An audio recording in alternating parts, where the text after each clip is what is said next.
আলহাসা চট্টগ্রাম ঐক্য পরিষদের 13তম বার্ষিক মিলন মেলার সম্মানিত সভাপতি, প্রধান অতিথি, চট্টগ্রাম ঐক্য পরিষদের সম্মানিত নেতৃবৃন্দ, আগত মেহমানবৃন্দ, দর্শক সারিতে উপস্থিত প্রবাসী ভাইরা, আসসালামু আলাইকুম ওয়া রাহমাতুল্লাহ। চট্টগ্রাম ঐক্য পরিষদের আজকে 13তম মিলন মেলা। বিগত 12টি অনুষ্ঠানে আমি দাওয়াত হয়ে ব্যক্তিগত কারণে, দেশে থাকার কারণে উপস্থিত হইতে পারিনি।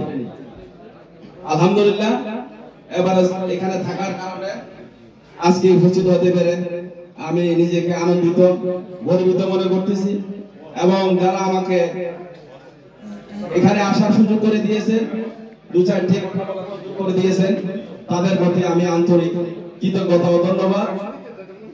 এবং চট্টগ্রাম ঐক্য পরিষদের সফলতা কামনা করে আমি আমার সংক্ষিপ্ত আলোচনা এখানে শেষ করলাম। ধন্যবাদ সবাইকে। আসসালামু আলাইকুম ওয়া রাহমাতুল্লাহ।